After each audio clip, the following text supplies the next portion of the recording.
She never expected to outlive him. Not the husbands, not the friends, not the dog who brought strangers back to life.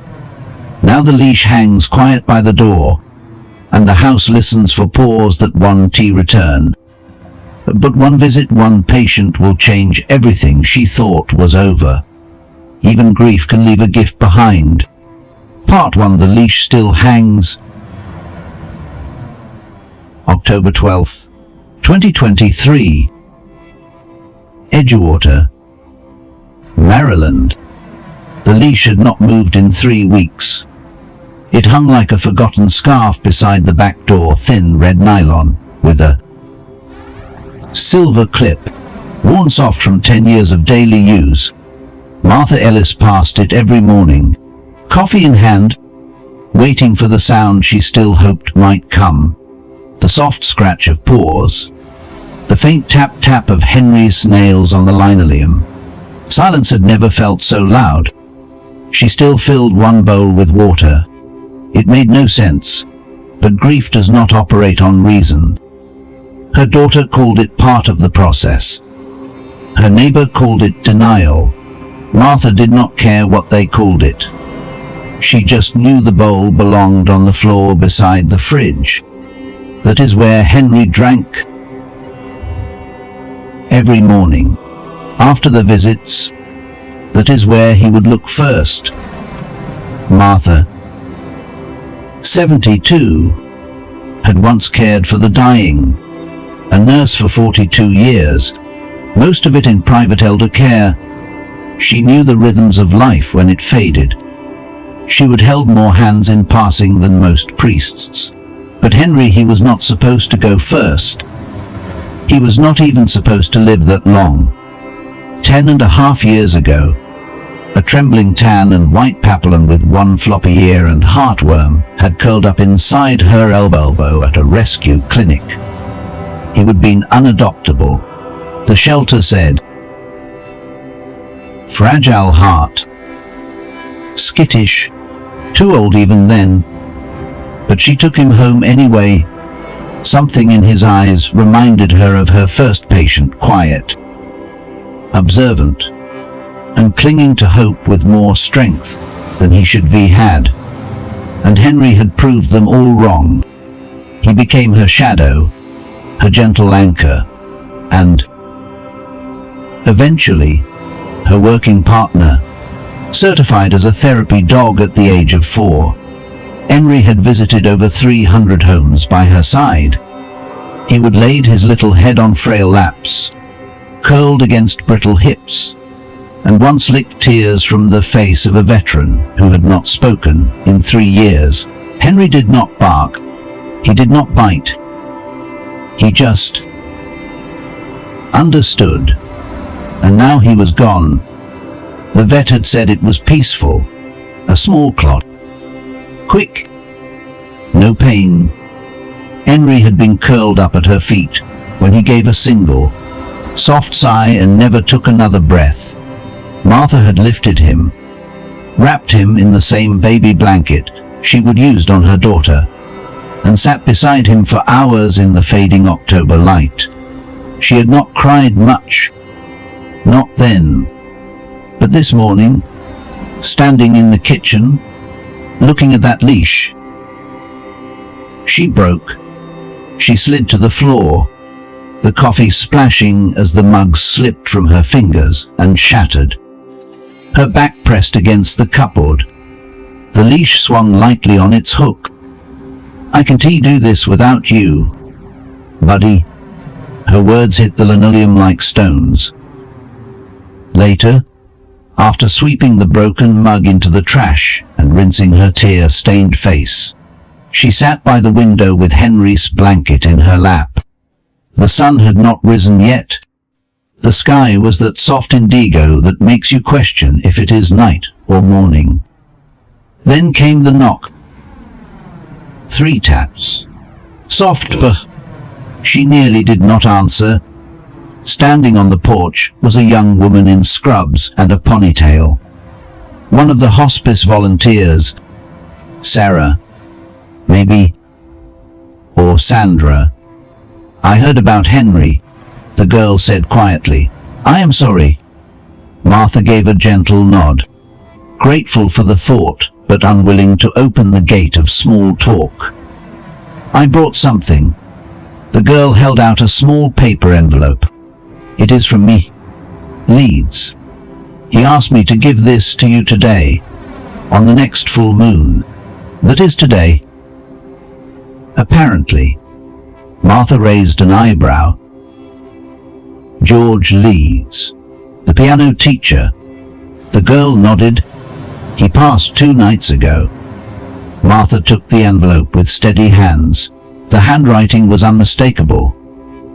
Leeds had been her Thursday patient for the past 5 months, a widower who barely spoke but always asked for Henry by name. He played Chopin with liver-spotted fingers and once told her Henry had better bedside manners than any nurse. Thank you, Martha said, more to the night than the girl, who was already halfway down the steps. Inside the envelope was a letter and a photo. The photo was of Henry, curled up on George Leeds' chest, one tiny paw resting over his heart. George's hand bonny, paper-skinned, rested gently on Henry's head. The letter was written in large, looping strokes. Dear Martha, if you are reading this, gone, and I pray you still have your gift for bringing light into dark places. You gave me comfort in my final days, not with medicine, but with your dog. That little soul changed more in me than you know. I made arrangements. Something is waiting for you tomorrow. Check the garden bench at 8. I promise it is nothing scary. All my warmth. George Leeds. Martha stared at the note, then out the window to the garden bench by the hydrangeas. Henry had loved lying there on sunny mornings. A strange tightness filled her chest, part H, part curiosity. She stood, walked to the door, and placed Henry's leash gently on the bench beside the letter. Tomorrow, she would see what waited. Part 2, the morning bench. Martha rose before dawn, the same way she had for years. Habit was a stern master. She washed her face, buttoned her cardigan, and poured a cup of decaf that tasted like old memories. The morning was still, and the silence in the house had weight, a kind of hush that felt like it came from inside her own bones. At 7:58, she stepped outside with Henry's leash in her hand. The air smelled of earth and fading summer. A light frost clung to the edges of the lawn, but the sky glowed gently amber and steel, like the memory of firelight. The garden bench waited beneath the old elm, its iron legs rusting, its wood slats warped slightly from decades of rain and sun. There was something on it. At first she thought it was a bundled towel, then it moved. A dog, tiny, curled in a knit blanket like a newborn. She stopped mid-step. It was a puppy barely larger than a teacup, with fur the color of toasted oats, and a white diamond on its forehead. Its ears were too big for its head, and one of them flopped over like Henry's used to. Its eyes opened slowly, blinking up at her with that soft, serious expression dogs seem born with. Tied loosely around its neck was a blue ribbon. Attached to it, a tag. My name is Winslow. Leeds said you would know what to do. Martha sank to her knees. Her hands trembled as she reached for the blanket. The pup did not move. Did T flinch.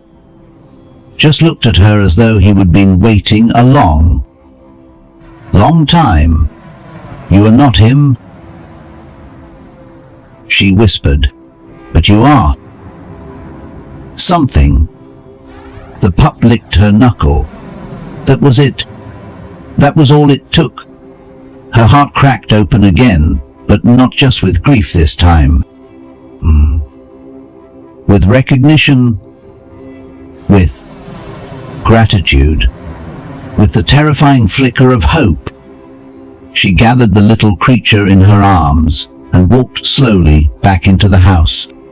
She did not cry until she closed the door and felt the warmth of fur against her chest. Not hot and fast like before, but slow and aching. Like letting go of a goodbye you had been holding too tightly. By noon, the new pup had found the water bowl. Winslow was shy but curious. He sniffed every corner of the living room.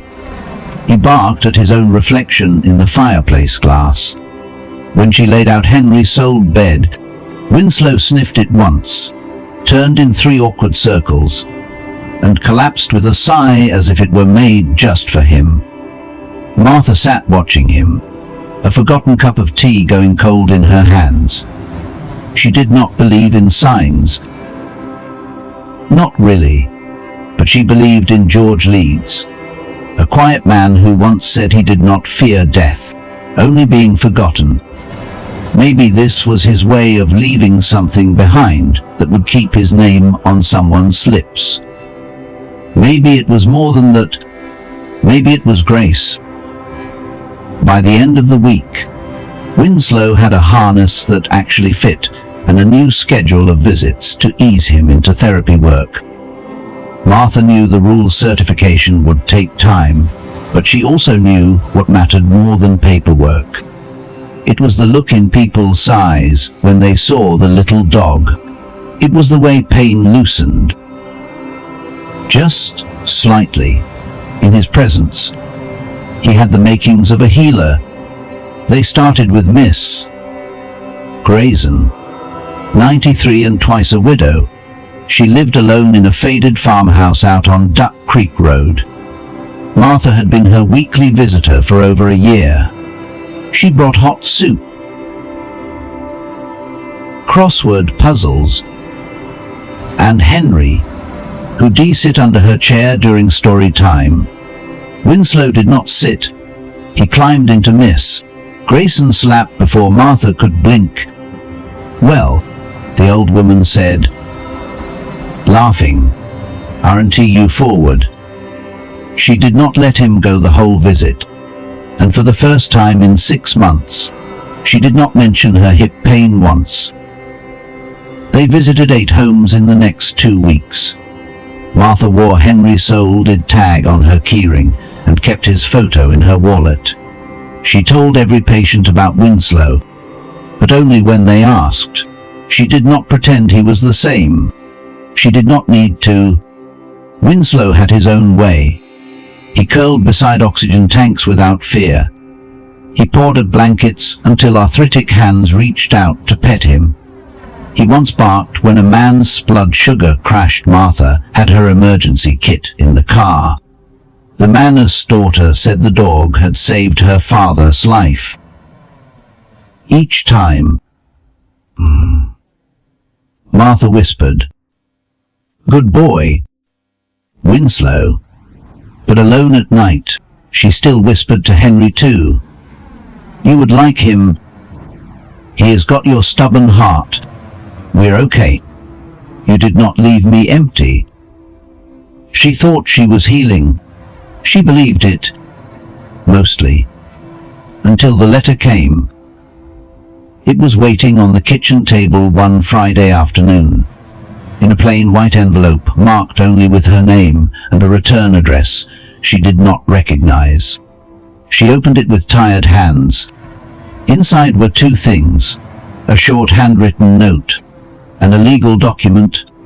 The note read, "Ellis. My father, George Leeds, left instructions that this parcel be delivered to you exactly 1 month after his passing. We have honored that request. Enclosed is a transfer of ownership deed for a parcel of land outside Edgewater, about 2.4 acres. He asked that you and your dog be its caretakers. Sincerely, David Leeds. Martha stared at the deed. Winslow stirred in his bed. The final gift had not been the puppy. It had been land, and whatever memory or mission waited for her on it. Part 3. The Gift of Land. The next morning, Martha drove out past the harbour and over the old drawbridge, where cattails brushed the roadside and gulls spiraled overhead like paper kites. Winslow sat in the passenger seat, snug in his carrier with one paw tucked under his chine. The deed lay folded beside him, sealed now in a manila envelope as if it might contain more than just ink and land coordinates. She turned onto a gravel road she did not remember ever traveling. The directions were simple. South of Edgewater, off Shady Oak Lane, just before the creek bends west.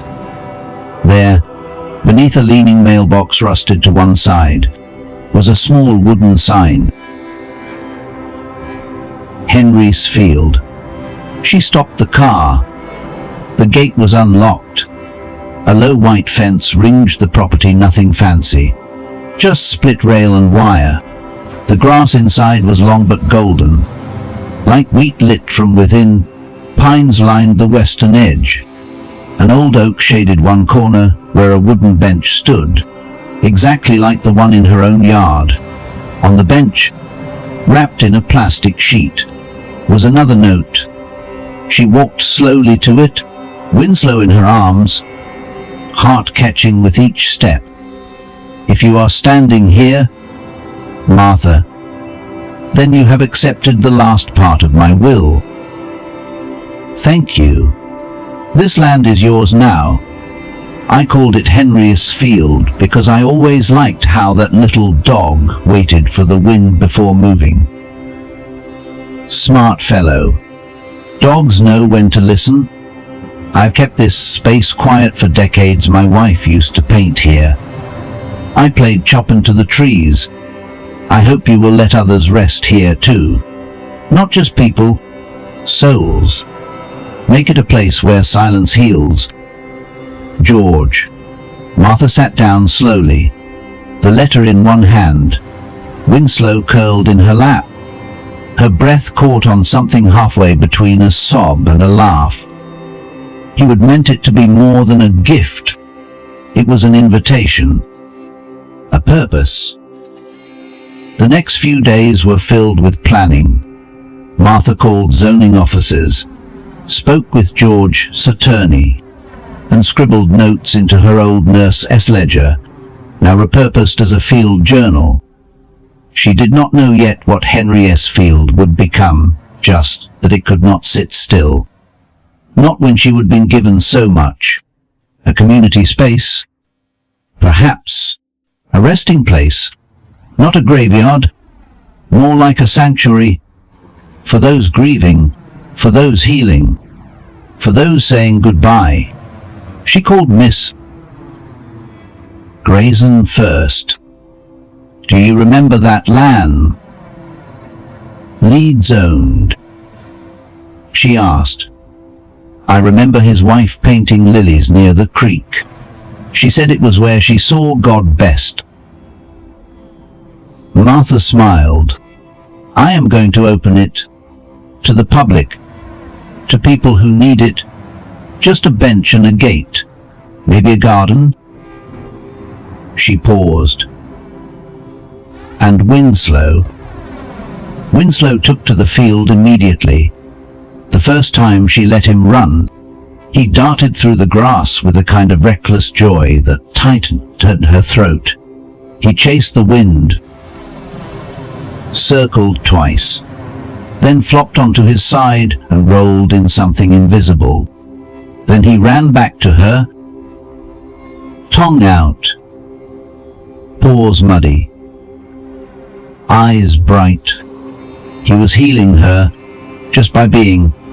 The next week, Martha placed a new bench beneath the pine trees, beside a small painted sign, for all who miss someone. She did not advertise, didn't post on Facebook, but word got around. One of her patients came to sit there after losing a sister. Another brought a box of photos and just stared at them for an hour. A couple she would cared for brought their blind beagle, who lay under the oak as if it were an altar. No one spoke much. That was the point. Silence was allowed here. In early December, Martha brought a thermos of hot cider and sat beside the old garden wall, now cleared of weeds. She was knitting a blue scarf, more for habit than warmth. Winslow snored beside her, curled into the same baby blanket once used for Henry. She had been knitting for 10 minutes when she noticed something odd. Tall, thin, with grey hair and an uneven gait was standing at the gate. He did not move. She stood, heart cautious. "Can I help you?" She called. The man nodded once. "I was George Leeds' son." She froze. I started again, walking slowly toward her. I did not expect it to be real. This place. I thought he would be imagining things. Toward the end, Martha watched him approach. "You never visited. I lived in Oregon. We spoke on the phone." "Not enough." He stopped, staring at the bench under the oak. "He told me Henry would outlive us both. I thought it was a joke." Martha smiled. He nearly did. They stood in silence a long while. "I did not come for the land," David said at last. "I came to see what he meant. About peace. About leaving something better than you found it." Martha nodded. "That is what this is." "Then I would like to help," he said softly, "with the sign. The fence. Maybe even a small plaque for my mother." Winslow stirred and lifted his head. David's eyes softened. "That him?" Martha whispered. "But close. Part 4, A Place to Remember." December came with hush and frost, turning Henry's field into a quiet canvas of silver light. The grass lay flat under the cold. The pines whispered, and Martha found herself there nearly every morning now, bundled in her coat, holding a thermos of tea while Winslow explored with a bounce in his step. She kept the gate unlocked. Some mornings brought visitors, some did not, but the bench beneath the oak tree always had new footprints around it. And one afternoon, when the light turned gold and the sun hung low like a thought half remembered, a young woman in a heavy coat and a knit hat stood just outside the gate. She held a leash, but the dog on the other end did not move. Martha rose. "You are welcome to come in," she called gently. The woman hesitated. "He is scared of open places. Doesn't he trust the wind?" "What is his name?" "Otis." Martha knelt down beside Winslow. "Mind if I sit here? He can just watch." They stayed like that for a long time. Otis never crossed the fence, but the next day, he did. By mid-December, David Leeds had returned, with lumber in his truck, a toolbox in his hands, and a quiet conviction that looked too much like his father's to ignore. They worked side by side for 3 days, adding a small wooden arch at the entrance. The new sign read, "Henry's Field Rest. Remember. Return." He installed a mailbox-style box by the bench. Inside it, a small leather-bound notebook, for anyone who wanted to write something.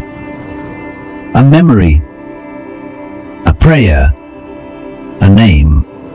Martha did not expect much, but by Christmas, the book was halfway full. For my brother John, we never said goodbye. This is the closest I have felt to him in years. Thank you, whoever made this. I think my mother would be like this place. She loved trees that whispered. To my dog Scout, you were good, even when I was not. Martha read them slowly. Heart tender. Sometimes she read them aloud to Winslow, who lay across her lap and blinked like he understood the language of grief. That New Year's Eve, she visited Miss Grayson one last time. The old woman's voice was thinner now, her bones lighter, but her eyes, they were clear as lake water. I think it is time, she said. Martha reached for her hand. Time for what? For me to go. Martha did not say anything. Some moments do not want words. I made peace. Martha, she continued softly. Years ago, but I was still waiting for something beautiful to carry me out. She paused, then smiled faintly. Then I met that ridiculous puppy. Winslow raised his ears as if he knew. I want to be remembered at Henry S. Field, just in a note. No ashes. No fuss. Martha nodded. You will be. Grayson closed her eyes. Good. Now let me sleep. But bring that dog again next week. He smells like sunshine. She passed 2 funerals in January, not hers to plan. Just 2 names she would once visited each week, now carried in ink and silence. One wrote in the notebook before she left. I always thought my life did not matter, but Winslow sat on my lap like I did. That is enough. Martha copied the words onto an index card and placed it inside the field journal. She was building something, though she did not know what to call it yet. Not a business, not a ministry, just a place where loss could breathe without fear. One icy morning in early February, Winslow stood rigid at the edge of the field. Tail stiff, body alert. Martha followed his gaze. A boy maybe 9 or 10 stood near the bench, holding something bundled in a flannel sheet. His coat was too thin. His eyes, too old. Martha approached slowly. Hey there, she said. You are right. The boy did not answer. He knelt by the bench, placed the bundle gently onto the wood, and unwrapped it. A kitten. Gray-striped. Unmoving. Martha's breath caught. She got hit. The boy whispered, not looking at her. I did not know where else to take her. Martha knelt beside him. What is her name? Pickle, he said. She liked the birds. I told her not to chase. He wiped his nose with his sleeve. I can tea-berry her at our place, Dad said. Martha looked down at the tiny creature, still and soft. You can leave her here for a while, she said. We can say something, if you want. The boy hesitated, then nodded. She was small, he murmured, but she thought she was big. Winslow sat beside him and leaned his head against the boy's leg. And there it was again. The stillness, the understanding, the thread between broken hearts that does not ask to be mended, just seen. Martha helped him wrap the kitten again, and they placed her under the old oak tree. Later that evening, she wrote in the notebook, for Pickle, who thought she was big, and for all the small ones who left too soon. Part 5: A Dog's Work. By March, word of Henry S. Field had spread farther than Martha ever intended. She was not sure how. Maybe it was the boy with the kitten. Maybe it was the old veteran who came every Sunday and sat for an hour without speaking. Maybe it was just the way grief moved, like a whisper passed between neighbors. Whatever the reason, more people came. A widower with trembling hands and a bouquet of fake daisies. A young woman with a shaved head and a service dog who would not stop shaking. A man in his 40s who stood at the fence for 10 minutes each day. Never crossing. Never speaking. Just staring at the sign. Martha did not approach them unless they asked. She understood now that presence was often more powerful than words. Winslow, however, had no such reservations. He approached every visitor with the same quiet dignity Henry once had, never barking, never pushing, just watching, waiting, sitting still long enough for their hearts to reach for him. Once, he laid his head on the lap of a woman who had not spoken in 2 weeks. She cried for the first time in 3 years. One Friday, after making her usual delivery of bread to the Fields donation box, Martha found a sealed envelope tucked behind the bench. The handwriting was tight and blocky, the kind of script written by someone used to hiding their thoughts. I come here after dialysis. I do not stay long, but something about this place makes me want to keep breathing. Whoever you are, thank you for making room for people like me. Signed, not yet ready. She copied it into the field journal. That night, she placed a new sign beneath the old pine tree. This place is for you, even if you do not think it is. And beneath that, smaller, come sit anyway. That spring, David Leeds returned again, this time with something wrapped in velvet and carried like it was holy. Martha met him by the garden wall. It belonged to my mother, he said. She painted it when she first moved here. Before the pain set in, he unwrapped a small canvas. A watercolor, worn but still vibrant sunlight through pine needles. The garden in bloom. A small brown dog sleeping in the shade. It looks like Henry. Martha whispered. David smiled. She used to say he was the soul of this place, even before he existed. They hung the painting inside the weatherproof donation box. Visitors began leaving more notes. Some tucked folded prayers behind the glass. Others drew hearts beside Winslow's name. One child left a tiny rock painted with the words, "For my grandma's angel dog. I hope they met here." But not all the days were bright. In late April, Martha woke with pressure behind her eyes and a heavy, pulsing throb in her chest. She brushed it off.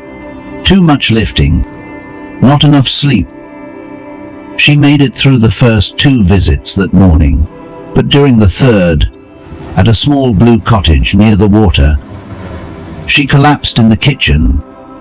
She remembered the patient screaming, remembered Winslow barking like she would never heard before. And then nothing, just the ambulance. And cold. She woke in a hospital room, pale walls and the beeping of monitors. A nurse named Eric stood beside her, clipboard in hand.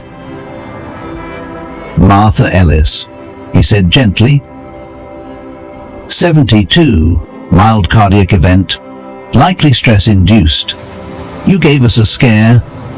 She tried to sit up. "Where's Winslow?" "He is..." The paramedics called animal control. but your neighbor picked him up before they arrived. He is home? Martha exhaled slowly. Eric leaned in. You are going to be okay, but you have to rest. Really rest. She closed her eyes. A part of her had known this was coming. Not the heart issue, exactly, but the limit, the edge of the effort. She would poured so much into Henry's field, into the people, into making sure no one else ever felt forgotten. And now, her own body was asking to be remembered. She stayed 3 nights. On the 3rd evening, David visited. He brought Winslow, freshly bathed and bundled in the baby blanket. He has not eaten properly since you left, David said, placing the little dog beside her. Winslow licked her hand once, then curled tightly against her ribs. He is your shadow now, David added. The field will wait. Martha looked out the window. The moon hung low, fat with promise. She thought of George, of Henry, of the little boy with the kitten, of all the ones who had come not just to mourn, but to remember how to live. She whispered into Winslow's fur, "We are not done, are we?" His tail thumped once. They were not. Part 6. What grows in the quiet. Martha returned home on a cloudy Thursday, greeted not by fanfare, but by the softest welcome she could imagine. Winslow waiting by the door, tail twitching. A single red tulip blooming in the front garden that had not been there the day before. David had installed a handrail on the porch. Someone had left a loaf of banana bread on the steps. And the donation box at Henry's field was full of folded notes with the same 3 words scribbled again and again. Come back soon. She stood there in the foyer, heart wrapped in exhaustion and awe. It was not just a field anymore. It was a community. And somehow, she was at the center of it. Recovery took time. More time than she liked. Martha had always been a strong-willed woman, raised 2 kids on her own, worked double shifts through 2 recessions, outlived her husband, buried too many patients to count. But heart trouble was humbling. It taught her to listen not just to her body, but to her soul. She made adjustments. No more lifting donation boxes. No more 7-stop home visits. She trained 2 volunteers, both former patients, family members, to help care for the field. One built a walking path along the fence. Another started a native plant garden in memory of her late wife. Winslow,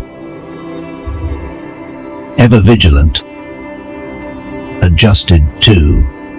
He learned to slow down when she did, to stay close during her morning stretches, to curl up beside her on days when her chest ached more than usual. He did not need training for it. He just knew, like Henry once had. One quiet evening in May, as Martha sat beneath the old pine tree, a woman arrived with a metal tin in her hands and tears already running down her face.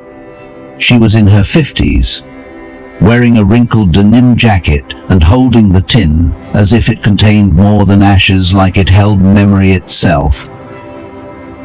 This place, the woman said, voice breaking. My daughter talked about it all the time. Martha nodded slowly. You can leave a note. If you want, you can just sit. She died in a car crash 2 weeks ago. The woman whispered. She was only 26. But before that, she brought her dog here every Tuesday. Said it was the only place where she did not feel broken. Martha blinked hard. May I? The woman asked, holding up the tin. Martha gestured toward the bench. A Of course. She watched from a respectful distance as the woman knelt beside the grass, unscrewed the lid, and scattered a handful of ashes beneath the tree. Then the woman stood, brushed her knees, and turned. She told me about the dog, she said softly, the one who helped people without asking anything in return. Henry. Martha whispered. Yeah. The woman nodded. She used to say, that little dog saw the world the way God does. Martha's knees nearly gave. Winslow padded up behind her, brushing against her leg, and for the first time in a long while, she let herself cry in front of a stranger. That night, she wrote in the field journal, Henry, they remember you. Winslow, they need you. I am just trying to keep up. Thank you, George, for knowing I was not done. She drew a small heart beside it. Not fancy, just real. In early June, Martha received a letter from the town council. It was not official looking, but it had the city seal on it. She opened it cautiously, expecting a noise complaint or a tax notice.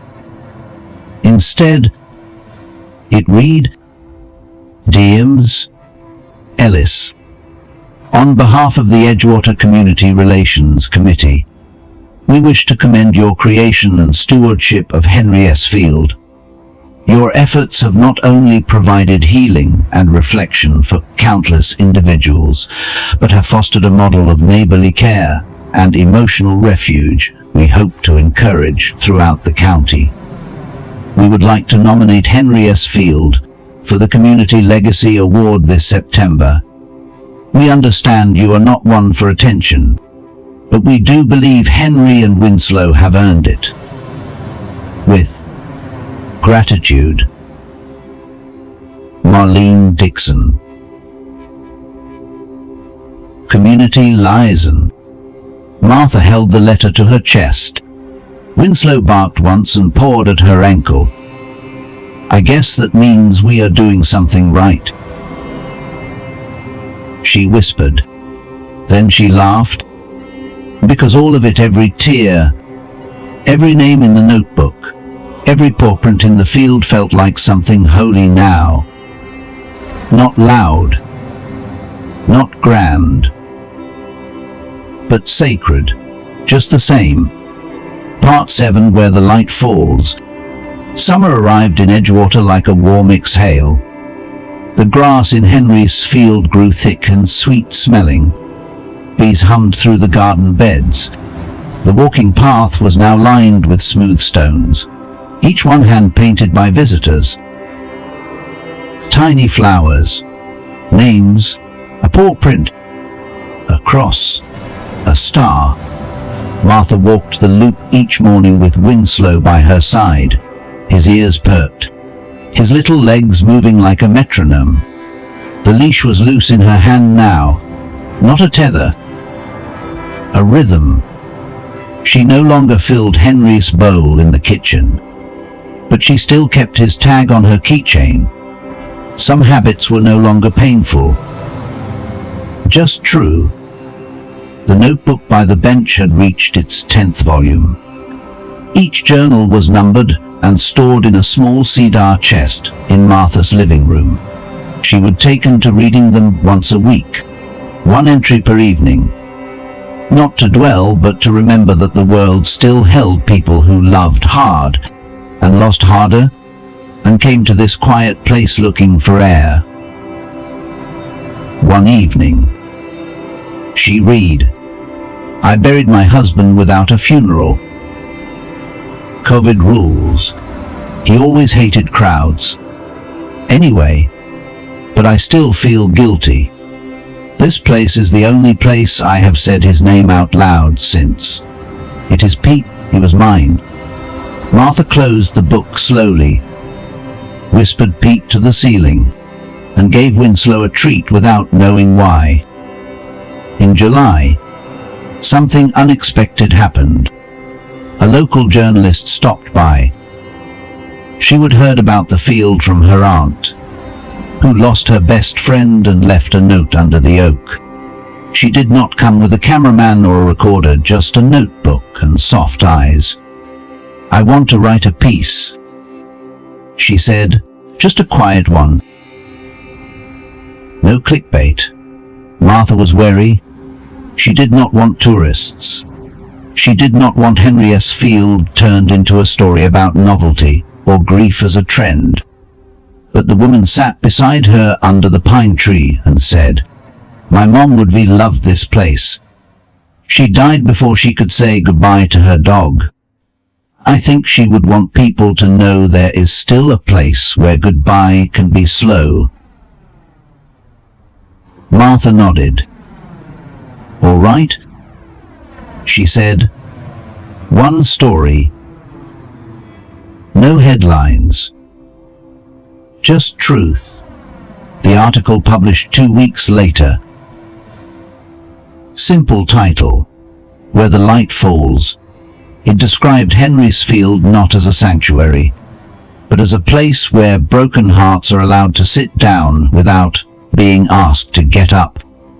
They did not name Martha, but they named Winslow and Henry, and the story ended with a single line: "If you have got something to say to the ones you miss, there is a field in Edgewater that is listening." The following Sunday, Martha opened the gate and found 3 people already waiting. A man with a faded military jacket, a woman in a wheelchair holding a framed photo, and a teenage girl with blue hair and a trembling puppy in her arms. None of them spoke right away. They just entered the field, slowly, as if they were afraid to break something sacred. Martha stood back, Winslow quiet at her heel. This was what George had meant. Not legacy. Not recognition. But continuity. A place that did not stop just because the people did. Later that week, as the sun dipped below the trees and fireflies blinked in the garden, Martha sat on the bench and ran her fingers over Henry S. tag. The metal had dulled with time, but the name still caught the light. Winslow leapt up beside her and laid his head on her thigh. "You never met him," she murmured. "But somehow, you know." She looked out across the field.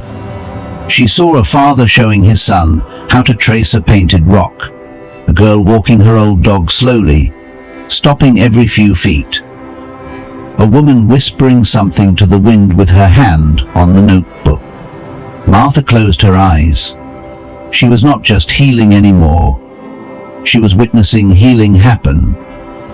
And there was something deeply humbling about that. Something eternal.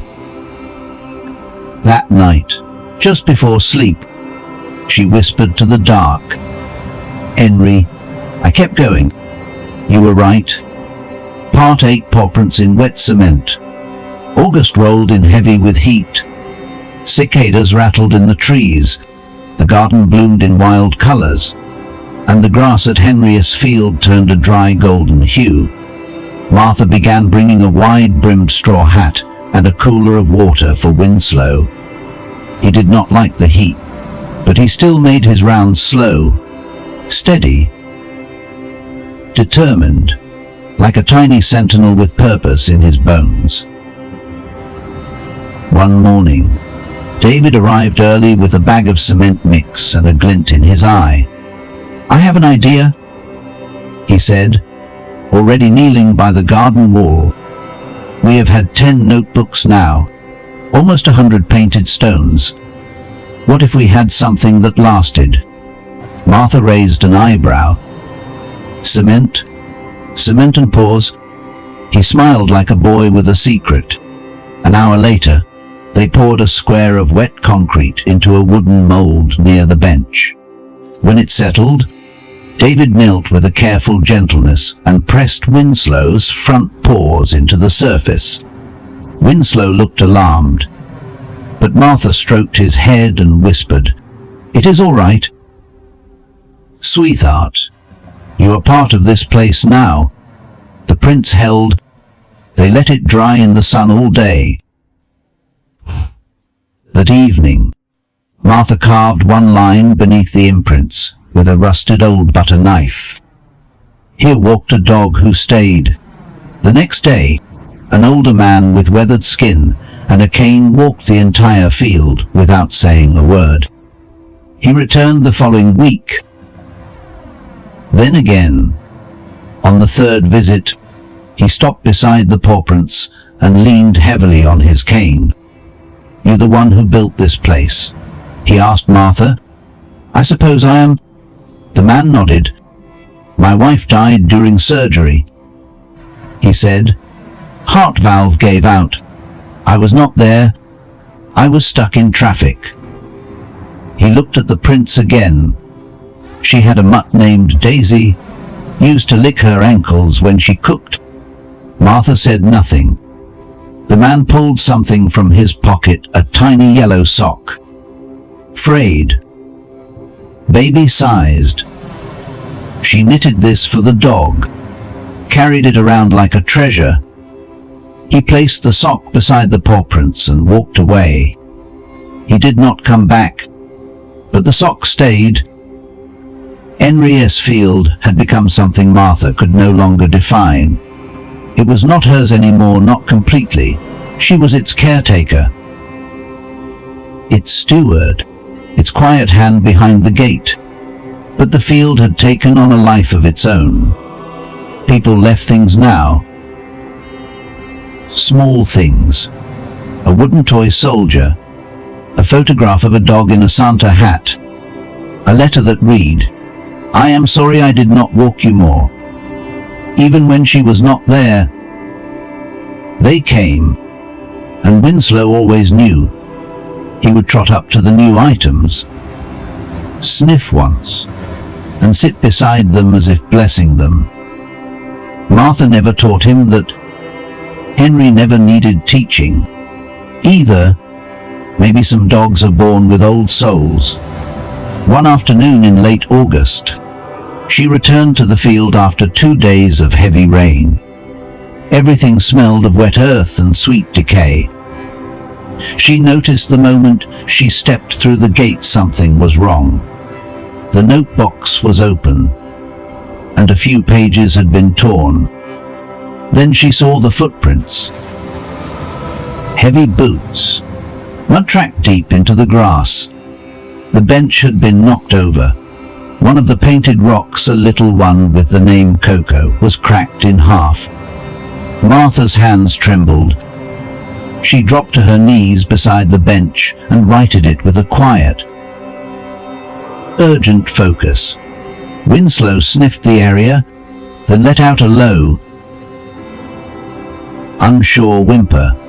She sat there, staring at the broken stone. Grief hit her like a wave, not just for the damage, but for the idea that even this quiet sanctuary was not safe from the careless. She whispered aloud. The wind did not answer, but Winslow climbed into her lap. That night, she could not sleep. She thought of Henry's leash. She thought of George Leeds.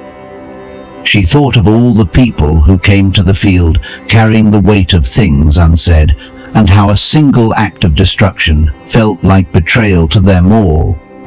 The next morning, she posted a sign, "If you are angry, come sit.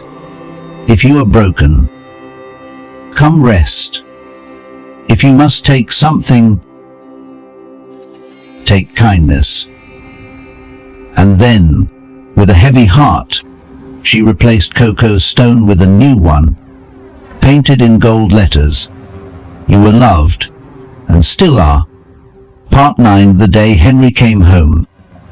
September opened with the whisper of turning leaves and the hum of crickets in the grass.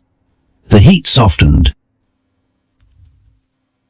Shadows lengthened, and Henry's field, scarred but unbroken, welcomed fall like an old friend returning after too long away. The cracked stones were slowly replaced. New entries filled the fresh notebook. Someone left a small hand-painted wooden sign by the entrance gate. "You can tea break what was built with love." Martha did not know who wrote it, but she left it exactly where it was. The Community Legacy Award ceremony came on a Thursday. Martha did not want to go. She hated stages, hated microphones, hated being called anything other than nurse, mother, or just Martha, but the town had made up their mind. And when she saw Winslow sitting by the front door, wearing a little blue boatie David had bought him just for the occasion, she could not argue. They held the ceremony at the Edgewater Library. The room was small folding chairs, coffee in styrofoam cups, a mic that squealed too much. But the people who filled it, they were not strangers. Grayson's niece was there. So was the man with the faded military jacket, and the teenage girl with blue hair, a few nurses, a few old patients, and David, sitting in the back row, smiling like it was not grief that brought them all here, but something gentler, something that came after. When they called her name, Martha walked slowly to the podium, Winslow tucked in one arm, the Community Legacy plaque in the other. She did not read a speech. She just said this: "I did not build a legacy, I built a bench, and the people sitting on it did the rest."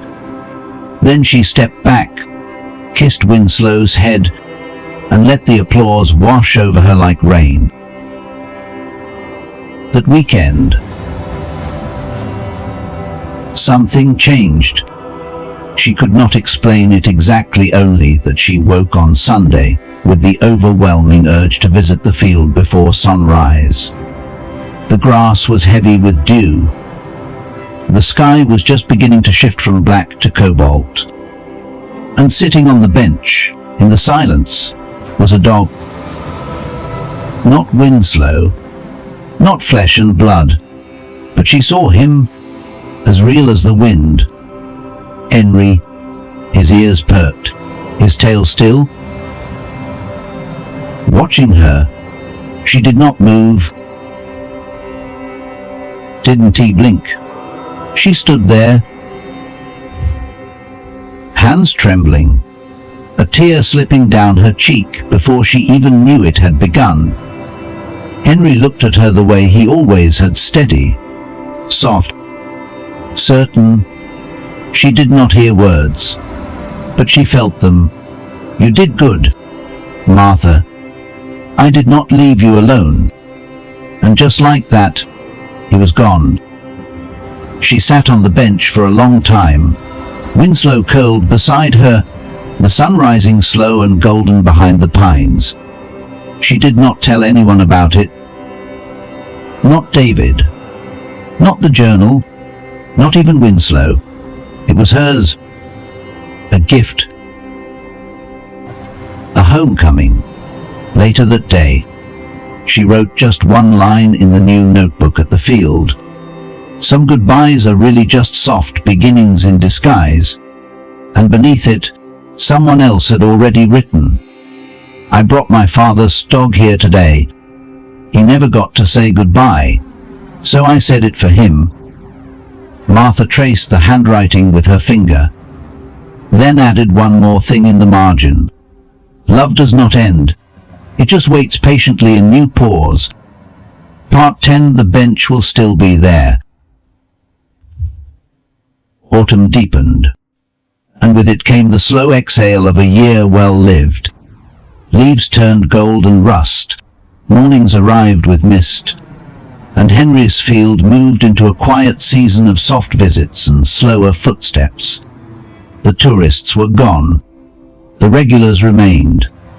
Martha now kept a small folding chair beneath the old oak tree, in case someone needed to sit but could not quite say so. She never asked questions. She never offered advice. She just showed up, and so did Winslow. One morning in October, a boy no older than 10 came with a woman who looked worn thin by sorrow. The boy walked ahead, carrying a lunchbox, but stopped at the stone with Winslow's paw prints and knelt beside it. Martha waited at a distance. He opened the box and took out something wrapped in a sock, then set it gently in the grass. A squeaky tee, cracked and faded. He did not say anything. He did not have to. Martha felt the lump rise in her throat. A small part of her heart bent toward the memory of Henry, curled up with his ragged toy duck that she never had the heart to throw away. The woman wiped her eyes with a tissue. Martha stepped over quietly. "It is okay," she said. "He is welcome here." The woman whispered, "It was his sister's dog. She died last winter. He has not let go of the toy since." Martha nodded. "Sometimes this place lets you loosen your grip. Just a little." The boy stood, stared out across the golden field, and whispered something she could not hear. But Winslow heard. He trotted over, sat beside the boy, and rested his head on the child's leg. The boy smiled for the first time. Martha kept her routines. She baked. She knitted scarves for neighbors. She mailed cards with little hand-drawn dogs in the corners. She still did the occasional home visit, but only one per week now. Her strength was not what it used to be, but her spirit had never felt more full. Sometimes, on rainy days, she would reread the journals. Sometimes she would add a note herself. Other times, she just walked the path, fingers grazing the fence like a prayer. One afternoon, David joined her, carrying a thermos and 2 cups. "I think he would be proud," he said, sitting beside her on the bench. Martha smiled. "George. Or Henry. Both." Winslow lay in the grass at their feet, chewing a stick as though it were the only thing in the world that mattered. David asked quietly, "What happens when you can't come here anymore?" Martha looked at the field, at the names painted on the rocks, the dog tags, the drawings left in the box. "Then someone else will." She paused. "The bench will still be there on the first frosty morning of November." Martha wrote a note of her own in the latest journal. "To the one holding this book, with a heart too heavy to carry, just know this, you are not alone. Someone has cried here before you, and someone will cry here after you. But right now, at this very moment, there is peace here waiting just for you. So sit, let go, and when you are ready, walk again." She closed the journal, placed it back in the weatherproof box, and looked out at Henry's field. Winslow barked once at the edge of the trees. She turned to see a white butterfly dance low across the grass, drifting past the paw prints. The bench, the patch where the tulips would come back in spring. Martha smiled. "I know," she whispered. "He is still here." Then she picked up the leash and walked forward into the morning light with the dog who stayed.